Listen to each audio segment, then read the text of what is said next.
এই রেসিপিটা একটু বেশি মজার, বানালে একটু বেশি করেই বানাবেন, তা না হলে পেট ও মন কোনোটাই ভরবে না। আজ আমি আপনাদেরকে খুব সহজে খুদের ভাত সাথে 6 রকমের খুব মজাদার ভর্তার রেসিপি তৈরি করে দেখাবো। মুখে পানি আসতে বাধ্য হবে, তাই বলছিলাম যে একটু বেশি করে বানাবেন যখনই বানান। তো আমি যশোরের মেয়ে হয়ে বিক্রমপুরের এই খুদের ভাতের বিগ ফ্যান হয়ে গেছি। তো প্রথমে আমি খুদের ভাত রান্না করব, তার জন্য চুলার পরে একটি কড়াই দিয়ে সামান্য পরিমাণে তেল দিয়েছি। তারপরে এখানে আমি হাফ কাপ পেঁয়াজ কুচি দিয়ে দিলাম। পেঁয়াজটাকে হালকা একটু নেড়ে চেড়ে নিচ্ছি। এখন এখানে আমি দিয়ে দিচ্ছি একটা তেজপাতা ছিঁড়ে আর 2টা দারুচিনি। এখন এই পেঁয়াজ সাথে হালকা একটু ভেজে নেব। তো এটা ভাজা হয়ে গিয়েছে। আগে থেকে আমি খুদের চাল 3 কাপ খুব ভালো করে ধুয়ে পানিতে ভিজিয়ে তারপরে আমি পানি ঝরিয়ে নিয়েছি। তো এখন এই চালটাকে খুব ভালো করে নেড়ে চেড়ে একটু ভেজে নিতে হবে 3-4 মিনিট। যেমনটা আমরা পোলাও রান্না করি ঠিক সেরকমভাবেই রান্না করতে হবে। খুদ বলতে আপনারা বুঝতেই পারছেন, আমরা চাল ভাঙানোর পরে যে চালটা একটু বেশি ভেঙে যায় সেটাকেই খুদ বলে। তো সেটাই হচ্ছে এই খুদের ভাত। তো এই যে এখন আমি চালটাকে 3-4 মিনিট খুব ভালো করে ভেজে এখানে আমি পানি দিয়ে দিচ্ছি। আমি 3 কাপের জন্য এখানে 6 কাপ পানি দিয়েছি। তো পানিটা দিয়ে খুব ভালো করে একটু নেড়েচেড়ে মিশিয়ে নিচ্ছি। এখনো কিন্তু এখানে লবণ দিইনি, এখন এখানে লবণ দিয়ে দেব। তো খুব ভালো করে আগে মিশিয়ে নিলাম। এখন স্বাদ মতো লবণ দিয়ে দিচ্ছি। এখন ঢাকনা দিয়ে ঢেকে এটাকে একদম সম্পূর্ণ পানিটা শুকিয়ে নেব। এই যে দেখতে পাচ্ছেন পানিটা একদম শুকিয়ে গিয়েছে। এখন একটু নেড়েচেড়ে দিচ্ছি। তো এই যে নেড়েচেড়ে এটাকে আমি দমে রেখে দেব এখন 10 মিনিটের জন্য। চালটার উপর ডিপেন্ড করেই আপনার পানিটা কম বেশি লাগতে পারে, তো একটু বুঝে শুনে আপনারা পানিটা দিয়ে নেবেন।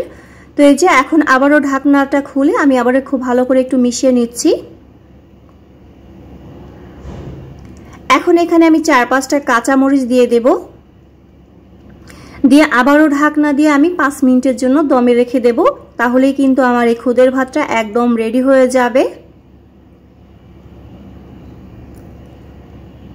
তো এই যে 5 মিনিট পরে একদম আমার এই খুদের ভাতটা রেডি হয়ে গেছে। দেখতেই পাচ্ছেন একদম ঝরঝরে হয়েছে। আর এই খুদের ভাতটা খেতে কিন্তু অসম্ভব মজার হয়, সাথে ভর্তা, তাহলে তার কোনো কথাই নেই। যারা কখনো খাননি একবার হলেও খেয়ে দেখবেন। এখন আমি ভর্তাগুলো তৈরি করে নেব। এখানে 2টা শুকনা মরিচ, তারপর পেঁয়াজ, রসুন আর হলো লইটা শুটকি 3টা খুব ভালো করে আমি একটু তেলে নিয়েছি, মানে ভেজে নিয়েছি। তারপরে এই যে শিলপাটায় বেটে নিচ্ছি। চাইলে আপনারা ব্লেন্ডারে ব্লেন্ড করে নিতে পারেন, তবে পাটায় বাটা ভর্তার স্বাদ কিন্তু অসম্ভব, সেটা আমরা সবাই জানি। তো এখন আমি সবকিছু খুব ভালো করে লবণ দিয়ে এগুলোকে ভর্তা করে নিচ্ছি, মানে বেটে নিচ্ছি। তো এই যে আমার এটা বেটে নেওয়া হয়ে গিয়েছে। এখন এখানে আমি একটু সরিষার তেল দিয়ে এটাকে একটু মিশিয়ে নেব, তাহলেই আমার এই লইটা শুটকির ভর্তা কিন্তু রেডি হয়ে যাবে। তো এই যে ভর্তাটা কিন্তু আমার রেডি হয়ে গিয়েছে। আমি শর্টকাটে আপনাদেরকে দেখিয়েছি, তা না হলে ভিডিওটা অনেক বেশি বড় হয়ে যায়। তো এই ভর্তাটা উঠিয়ে নিলাম। এখানে আমি অল্প একটু ধনিয়া পাতা, 2টা পেঁয়াজ একটু আমি টেলে নিয়েছি। তারপরে এখানে লবণ আর সরিষার তেল দিয়ে আর একটা কাঁচামরিচ দিয়ে এটাকে বেটে নিচ্ছি। ধনিয়া পাতার এই ভর্তাটা খেতেও কিন্তু অনেক মজার। আপনারা মরিচের পরিমাণটা চাইলে বাড়িয়ে দিতে পারেন, যেহেতু আমরা সবসময় একটু ঝাল কম খাই তাই মরিচের পরিমাণটা আমি একটু কমই দিয়েছি। তো এই যে আমার ধনিয়া পাতার ভর্তাটাও কিন্তু রেডি হয়ে গিয়েছে, এটা উঠিয়ে নিচ্ছি। এখন আমি বাদাম ভর্তা তৈরি করব। তার জন্য বাদামটাকে আগে থেকেই আমি চুলার পরে একটা কড়াই বসিয়ে লো আঁচে টেলে নিয়েছিলাম। তারপরে এখানে লবণ আর মরিচ দিয়ে দিচ্ছি। 2টা শুকনা মরিচ এখানে দিয়ে দিলাম, আর পেঁয়াজ আমি ভেজে নিয়েছিলাম সেই পেঁয়াজটা এখানে দিয়ে দিলাম। এখন এগুলাকে আমি বেটে নেব। বাদাম ভর্তা খেতে কিন্তু অসম্ভব মজার, যারা খেয়েছেন তারা এই টেস্টটা জানেন। তো বাদামটাকে আমি খুব ভালো করে বেটে নিচ্ছি। তো আপনারা চাইলে কিন্তু সবকিছুই মরিচের পরিমাণটা বাড়িয়ে দিতে পারেন সব ভর্তাটাতে। তো এই যে আমি আবারও একটু বেটে নিচ্ছি।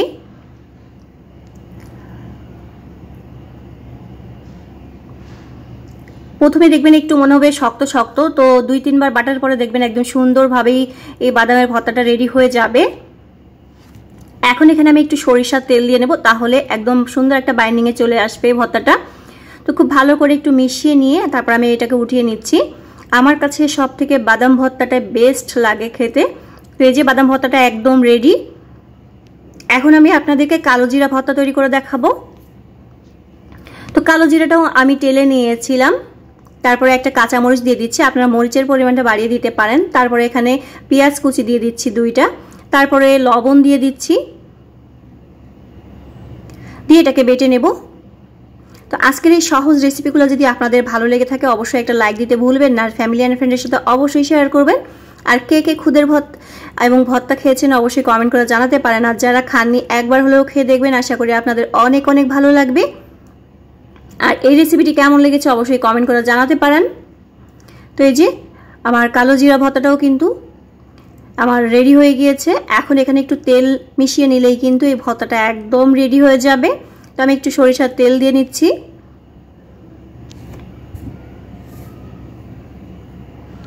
তো আমার সব ভর্তাগুলাই রেডি হয়ে গিয়েছে। আর আমি বেগুন ভর্তা আর আলু ভর্তা করেছি, সেটা তো আমরা সবাই পারি, তো সেটা দেখালাম না সেই জন্য।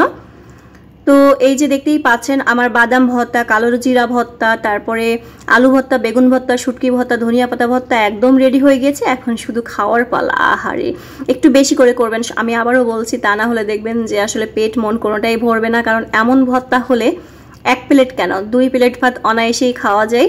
তো আশা করি আজকের এই সহজ রেসিপি আপনাদের ভালো লেগেছে। যদি ভালো লেগে থাকে অবশ্যই কমেন্ট করতে ভুলবেন না। আর আপনারা কোন ধরনের রেসিপি দেখতে চান সেটা অবশ্যই কমেন্ট করে জানাবেন। আজকের মতো বিদায় নিচ্ছি, সবাই ভালো থাকবেন, সুস্থ থাকবেন, আল্লাহ হাফেজ।